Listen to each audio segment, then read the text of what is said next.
अमीर बाप की इकलौती बेटी दिए बेच रहे जिस बुजुर्ग को भरी सड़क पर सबके सामने उल्टा सीधा बोलकर नीचा दिखा रही थी और जिस साधारण सी दिखने वाली लड़की का मजाक बना रही थी और कह रही थी, तुम जैसे लोगों की हमारे सामने कोई औकात नहीं, तुम जैसे लोग चंद पैसों के लिए हमारे आगे पीछे घूमते हो।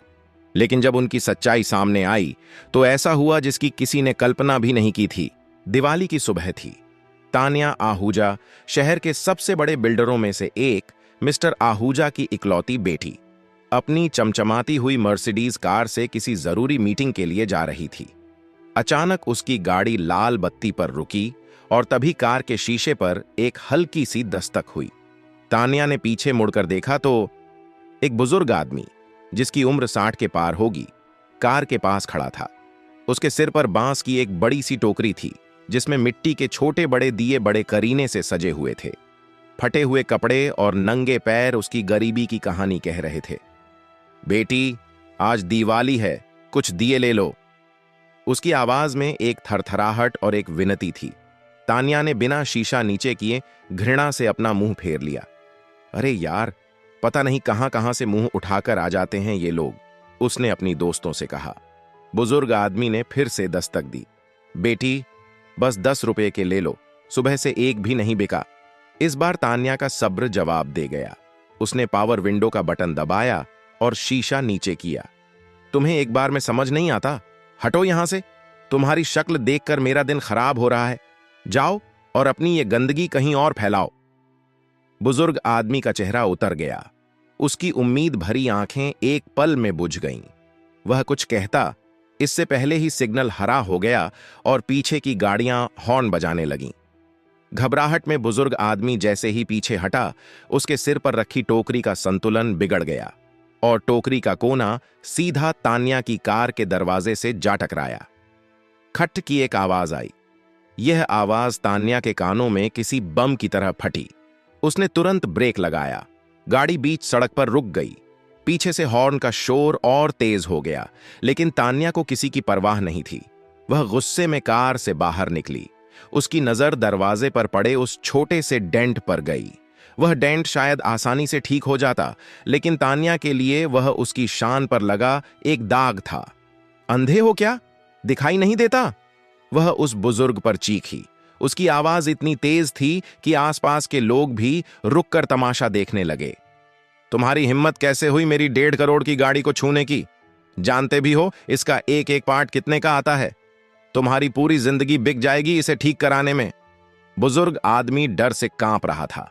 वह बिखरे हुए दियों को देख रहा था जो उसकी दिन भर की कमाई का जरिया थे, और फिर उस डेंट को। उसकी आंखों में आंसू आ गए। माफ कर दो बेटी, गलती हो गई। मैं बहुत गरीब आदमी हूं, मेरे पास पैसे नहीं हैं। पैसे नहीं हैं? तान्या व्यंग्य से हंसी। जब भीख मांगने निकलते हो तो ये सब नहीं सोचते? अब भुगतो।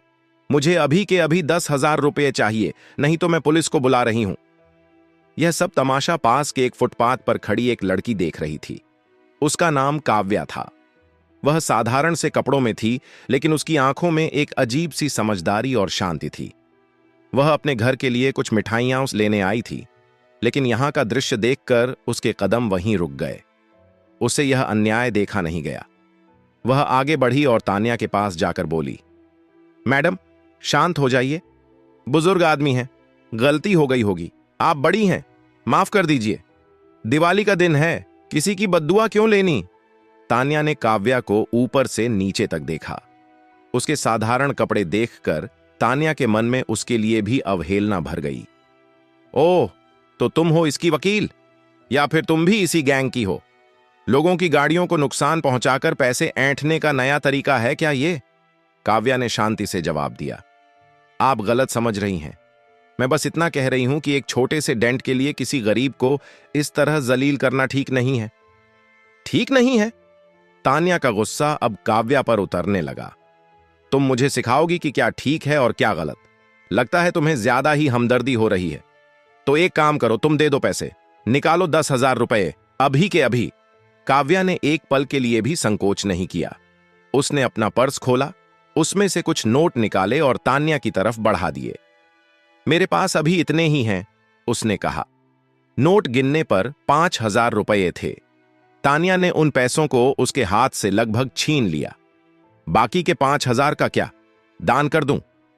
काव्या ने अपनी आंखों में एक दृढ़ता लाते हुए कहा, बाकी के 5,000 मैं आपसे इंसानियत के नाते उधार ले रही हूं, बहुत ही जल्द इनको भी लौटा दूंगी। यह बात तान्या के अहंकार पर एक और चोट थी। वह कुछ कहना चाहती थी, लेकिन काव्या की आंखों में उसे एक ऐसी चमक दिखी जिसे वह पढ़ नहीं पाई। तान्या ने गुस्से में पैसे अपनी जेब में रखे, बुजुर्ग को एक आखिरी घृणा भरी नजर से देखा और अपनी कार में बैठकर तेज रफ्तार से चली गई। उसकी दोस्तें भी चुप थीं। शायद उन्हें भी तान्या का व्यवहार आज कुछ ज्यादा ही बुरा लगा। जैसे ही कार आंखों से ओझल हुई, बुजुर्ग आदमी ने काव्या के हाथ जोड़ लिए। बेटी, तुमने मुझे बचा लिया, भगवान तुम्हारा भला करे, तुम्हारे पैसे मैं जल्द ही लौटा दूंगा। काव्या ने उसके हाथों को पकड़कर कहा, बाबा आप चिंता मत कीजिए, ये पैसे भूल जाइए। बुजुर्ग आदमी ने उसे लाखों दुआएं दी और वहां से चला गया। अब सड़क पर शांति थी, लेकिन काव्या के मन में एक तूफान उठा हुआ था। वह तान्या का चेहरा नहीं भूल पा रही थी। उस चेहरे पर दौलत का नशा, इंसानियत की कमी और एक बेपरवाह अहंकार साफ झलक रहा था। यह सिर्फ एक डेंट की बात नहीं थी, यह उस सोच की बात थी जो पैसे को इंसान से बड़ा समझती है। काव्या अच्छी तरह जानती थी कि वह लड़की कौन थी।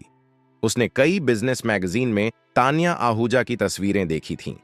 आहूजा इंपेक्स, एक ऐसी कंपनी जो रियल एस्टेट की दुनिया में तेजी से उभर रही थी। काव्या वहीं खड़ी रही। उसने फैसला कर लिया था कि वह तान्या आहूजा को एक ऐसा सबक सिखाएगी जिसको वह अपनी पूरी जिंदगी भी भूल नहीं सकती। उसके चेहरे पर एक फौलादी इरादा उभर आया। उस घटना को बीते हुए लगभग 2 महीने हो चुके थे। समय के साथ यादें धुंधली हो जाती हैं, खासकर जब आपका जीवन तेज रफ्तार से भाग रहा हो। तान्या आहूजा के लिए वह घटना किसी भूली बिसरी मामूली बात से ज्यादा कुछ नहीं थी। उसके लिए वह बुजुर्ग और वह मिडिल क्लास लड़की काव्या उसकी आलीशान दुनिया के कैनवास पर पड़े धूल के कण मात्र थे, जिन्हें उसने कब का पोंछकर फेंक दिया था। उसका पूरा ध्यान अब एक ही चीज पर केंद्रित था, प्रोजेक्ट एम्पायर।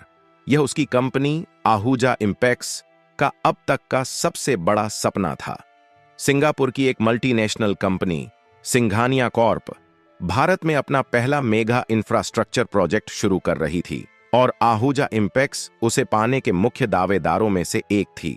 यह सिर्फ एक टेंडर नहीं था, यह 100 करोड़ का एक ऐसा जैकपॉट था जो तान्या की कंपनी को अंतर्राष्ट्रीय स्तर पर स्थापित कर सकता था। पिछले कुछ समय से तान्या ने दिन को दिन और रात को रात नहीं समझा था।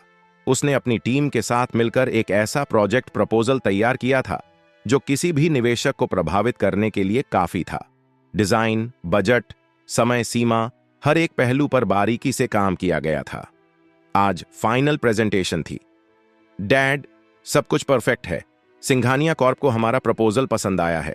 आज बस एक फॉर्मेलिटी है, फेस टू फेस मीटिंग। उनकी चेयरपर्सन खुद इंडिया आई हैं इस डील को फाइनल करने। उसने अपने पिता मिस्टर आहूजा को फोन पर बताया। मुझे तुम पर पूरा भरोसा है बेटा। मिस्टर आहूजा की आवाज में गर्व था। बस याद रखना, यह डील हमारे लिए बहुत महत्वपूर्ण है, कोई गलती नहीं होनी चाहिए।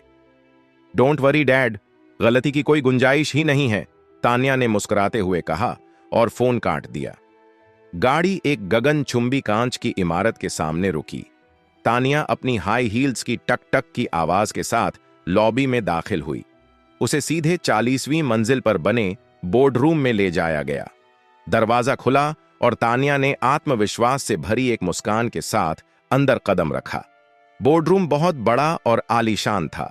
बीच में एक विशाल महोगनी की मेज थी और उसके चारों ओर कंपनी के शीर्ष अधिकारी बैठे थे। लेकिन तान्या की नजरें मेज के उस सिरे पर जाकर टिक गईं जहां चेयरपर्सन की कुर्सी थी। उस कुर्सी पर एक जानी पहचानी सायाह सिलुएट बैठी थी, जिसका चेहरा खिड़की से आ रही तेज रोशनी के कारण साफ नहीं दिख रहा था। वेलकम मिस आहूजा, एक शांत, सधी हुई और बेहद जानी पहचानी आवाज गूंजी। चेयरपर्सन अपनी कुर्सी पर घूमी और रोशनी उसके चेहरे पर पड़ी। एक पल के लिए तान्या को लगा कि उसकी आंखों ने उसे धोखा दिया है। उसके सामने वही लड़की बैठी थी, काव्या, वही साधारण सी दिखने वाली लड़की, लेकिन आज उसके हाव भाव, उसके पहनावे और उसकी आंखों की चमक में जमीन आसमान का फर्क न था। वह एक सधे हुए कॉरपोरेट लीडर की तरह लग रही थी। तान्या के पैरों तले जमीन खिसक गई। उसके मुंह से शब्द नहीं निकल रहे थे। वह बस अविश्वसनीयता से काव्या को घूर रही थी। तुम यहां? बस इतना ही बोल पाई वह। हाँ, मैं यहां, इस कंपनी की चेयरपर्सन। कृपया अपनी सीट लीजिए मिस आहूजा, हमारे पास ज्यादा समय नहीं है। तान्या अपनी कुर्सी पर बैठ गई। उसके दिमाग में हजारों सवाल घूम रहे थे। यह कैसे हो सकता है? वह लड़की जो उस दिन फुटपाथ पर खड़ी थी, वह सिंघानिया कॉर्प की मालिक कैसे हो सकती है? क्या यह सब एक बुरा सपना है? उसकी टीम ने प्रेजेंटेशन शुरू की, लेकिन तान्या का ध्यान कहीं और था। वह बार बार काव्या को देख रही थी और हर बार काव्या की शांत और भेदक निगाहें उसे असहज कर रही थीं। प्रेजेंटेशन खत्म हुई। तान्या की टीम ने अपना सर्वश्रेष्ठ प्रदर्शन किया था। अब फैसले की घड़ी थी। काव्या ने प्रोजेक्ट की फाइल अपने हाथ में ली और उसके पन्ने पलटने लगी। बोर्डरूम में एक अजीब सी खामोशी छा गई थी। मिस आहूजा, काव्या ने फाइल बंद करते हुए कहा, आपका प्रपोजल ऊपरी तौर पर काफी प्रभावशाली है, बेहतरीन डिजाइन, महत्वाकांक्षी लक्ष्य, लेकिन उसने एक छोटा सा पॉज लिया। इसमें कुछ कमी है। तान्या ने खुद को संभालते हुए कहा, मैं समझी नहीं मिस सिंघानिया। हमने हर छोटी बड़ी बात का ध्यान रखा है। आपने नहीं रखा, काव्या ने सपाट लहजे में कहा। आपने अपने प्रोजेक्ट के पर्यावरणीय प्रभाव का आकलन सतही तौर पर किया है। आपके वेस्ट मैनेजमेंट का प्लान पूरी तरह से अव्यावहारिक है, और सबसे बड़ी बात, आपने स्थानीय समुदाय के लोगों को उनके स्थान से हटाकर उनके लिए अलग घर बनाने के लिए जो बजट रखा है, वह एक मजाक से ज्यादा कुछ नहीं है। क्या आपको लगता है कि कुछ हजार रुपये देकर आप लोगों को उनके घरों से बेघर कर देंगी और वे चुप रहेंगे? आखिरी वाक्य एक तीर की तरह तान्या के सीने में लगा। काव्या ने आगे कहा, सिंघानिया कॉर्प सिर्फ मुनाफा कमाने में विश्वास नहीं रखती मिस आहूजा। हम जहां भी जाते हैं वहां के लोगों और पर्यावरण के प्रति अपनी जिम्मेदारी को समझते हैं। आपका प्रोजेक्ट सिर्फ कंक्रीट का एक जंगल खड़ा करने की बात करता है, उसमें आत्मा नहीं है, उसमें लोगों के लिए सम्मान नहीं है। इसलिए मुझे खेद है, हम इस प्रपोजल को अस्वीकार करते हैं। लेकिन आप ऐसा नहीं कर सकती। यह मेरे करियर का सबसे बड़ा प्रोजेक्ट है। तान्या लगभग चीख पड़ी। बिजनेस भावनाओं पर नहीं, तथ्यों पर चलता है मिस आहूजा, और तथ्य यह है कि आपका प्रोजेक्ट हमारे मानकों पर खरा नहीं उतरता। काव्या ने अपनी बात खत्म की और अपनी कुर्सी पर पीछे टिक गई। उसके चेहरे पर कोई शिकन नहीं थी, कोई व्यक्तिगत दुश्मनी का भाव नहीं था। उसने तान्या को व्यावसायिक रूप से मात दी थी। मीटिंग खत्म हो चुकी थी। तान्या अपमान और अविश्वसनीयता के बोझ तले दबी हुई बोर्डरूम से बाहर निकली। यह सिर्फ एक टेंडर का रद्द होना नहीं था, यह उसके अहंकार का चकनाचूर होना था। लेकिन यह तो बस शुरुआत थी। अगले कुछ हफ्तों में तान्या की कंपनी पर मुसीबतों का पहाड़ टूट पड़ा। एक बड़ा रिटेल ब्रांड, जिसके साथ आहूजा इंपेक्स एक एक्सक्लूसिव मॉल बनाने वाली थी, उसने अचानक अपना कॉन्ट्रैक्ट वापस ले लिया।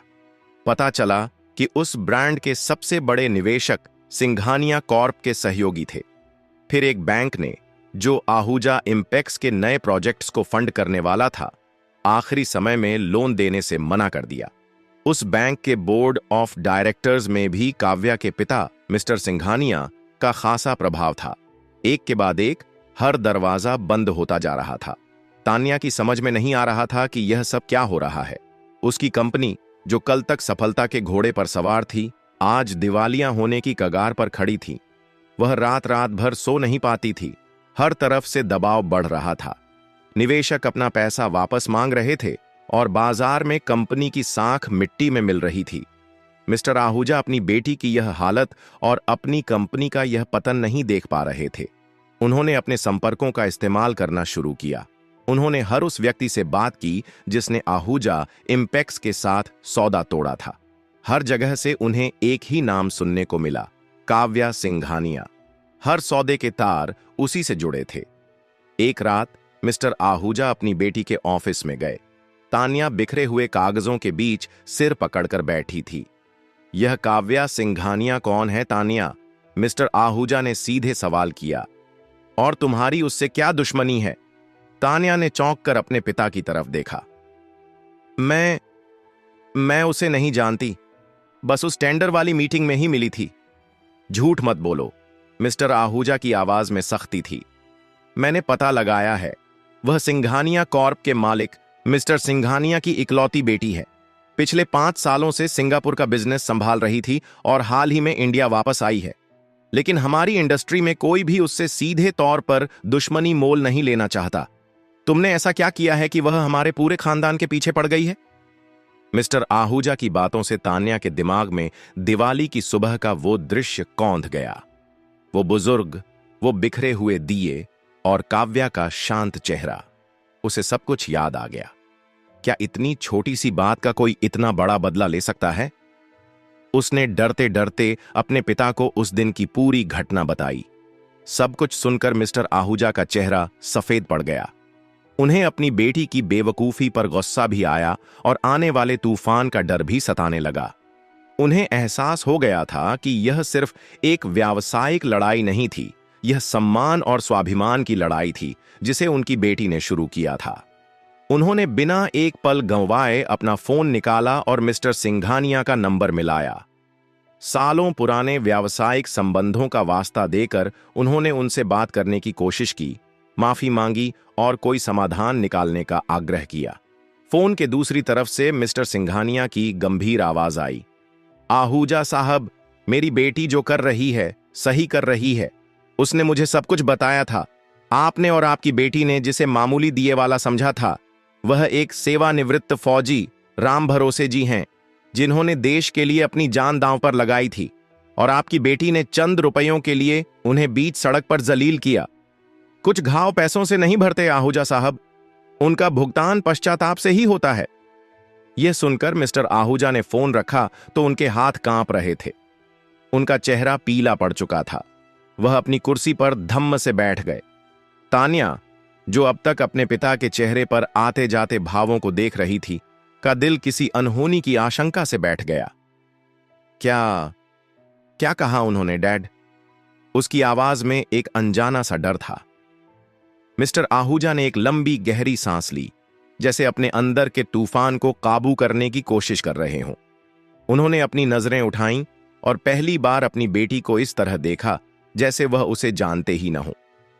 वह बुजुर्ग आदमी जिसे तुमने भिखारी कहा था, वह कोई आम इंसान नहीं है। उनका नाम राम भरोसे है। वह भारतीय सेना के एक सेवानिवृत्त फौजी हैं। यह सुनते ही तान्या को लगा जैसे किसी ने उसके कानों में पिघला हुआ सीसा डाल दिया हो। मिस्टर आहूजा ने आगे कहा, मिस्टर सिंघानिया बता रहे थे कि राम भरोसे जी ने एक युद्ध में हिस्सा लिया था। एक धमाके में उनके पैर में गंभीर चोट आई थी, जिसकी वजह से उन्हें समय से पहले सेवानिवृत्ति लेनी पड़ी। उनकी पेंशन का बड़ा हिस्सा उनकी पत्नी की लंबी बीमारी में खर्च हो गया। अब वह अपनी पोती की पढ़ाई के लिए, उसकी कॉलेज की फीस भरने के लिए और घर की रोजी रोटी चलाने के लिए काम करते हैं, ताकि उनकी परेशानी कम हो सके और उनकी पोती पढ़ लिख कर अपने पैरों पर खड़ी हो सके। अब तान्या के सब्र का बांध टूट गया। वह अपने घुटनों पर गिर पड़ी और किसी बच्चे की तरह फूट फूट कर रोने लगी। यह उसके अहंकार के टूटने का रोना नहीं था, यह गहरे असहनीय अपराध बोध का रोना था। मिस्टर आहूजा अपनी बेटी के पास गए और उसके कंधे पर हाथ रखा। उनका गुस्सा अब पिघल चुका था और उसकी जगह एक पिता की चिंता और अफसोस ने ले ली थी। अब रोने से कुछ नहीं होगा तान्या, हमने पाप किया है और इसका प्रायश्चित भी हमें ही करना होगा। उस रात बाप बेटी ने एक फैसला किया। वे राम भरोसे जी को ढूंढेंगे और उनसे माफी मांगेंगे, चाहे इसके लिए उन्हें कुछ भी करना पड़े। कंपनी का जो होगा देखा जाएगा, लेकिन अपनी आत्मा पर लगे इस दाग को धोना ज्यादा जरूरी था। अगली सुबह तान्या एक बिल्कुल अलग इंसान थी। उसके चेहरे पर न कोई मेकअप था, न ही कोई अकड़। उसकी आंखों में एक रात की बेचैनी और गहरा पश्चाताप साफ झलक रहा था। वह अपने पिता के साथ अपनी उसी मर्सिडीज में बैठी, लेकिन आज ड्राइवर नहीं था।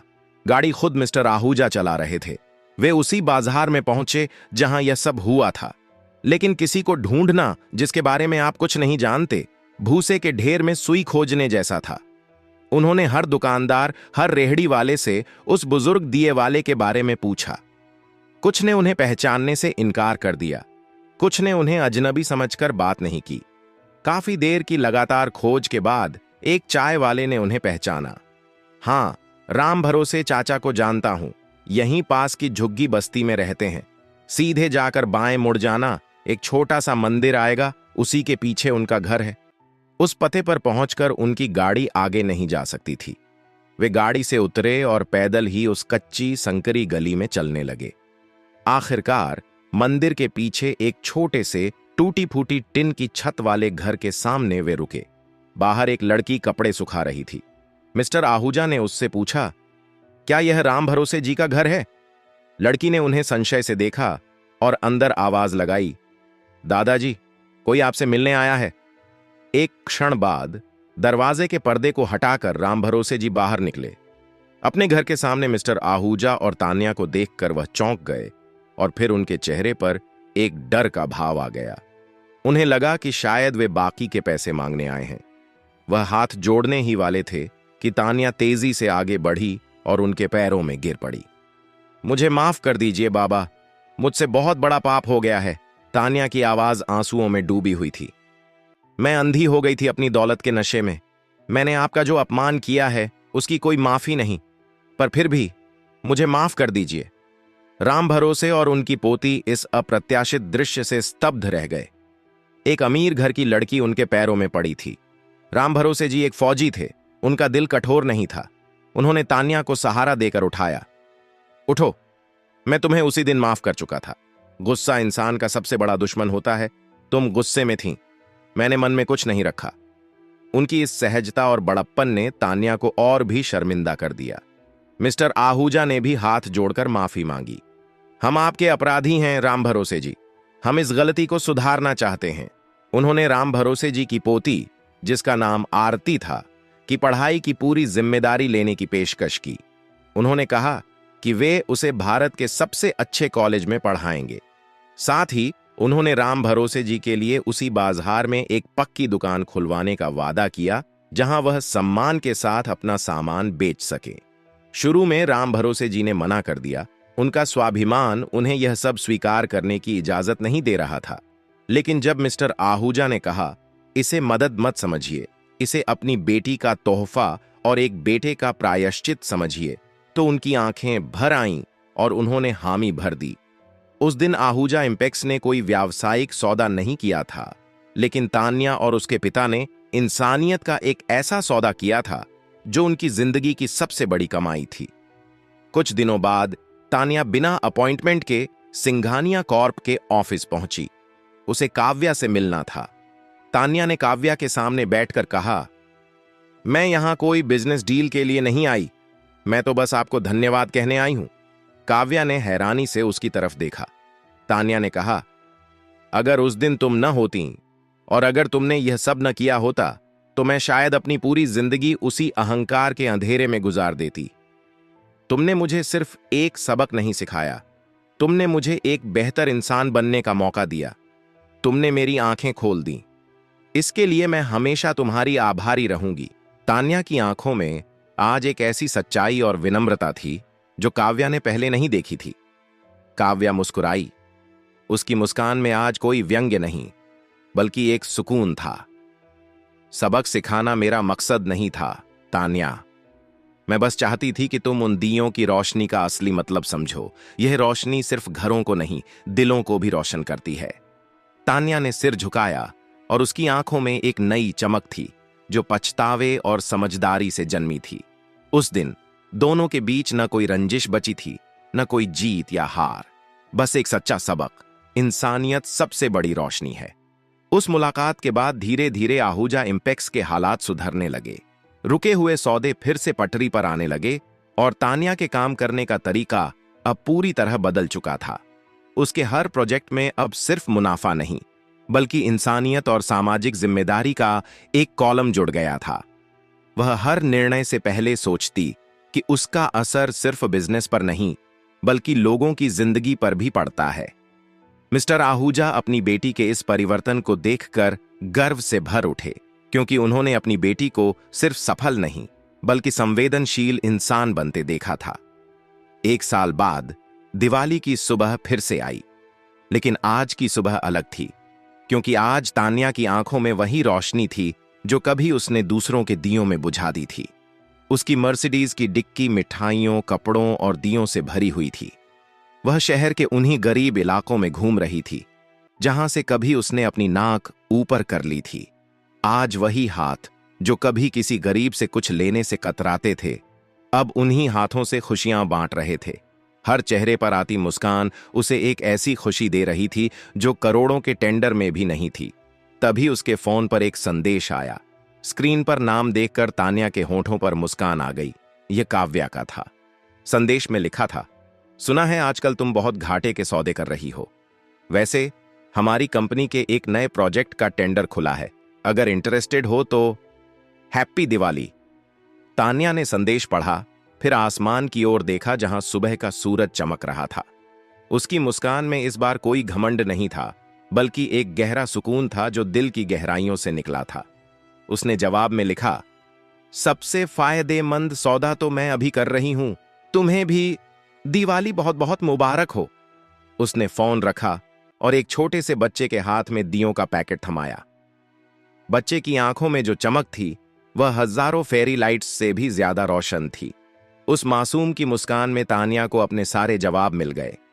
वह समझ चुकी थी कि असली अमीरी पैसे में नहीं, बल्कि दिल की दया में होती है। उस पल उसने महसूस किया कि उसे अपनी जिंदगी का सबसे बड़ा टेंडर मिल गया है, इंसानियत का टेंडर।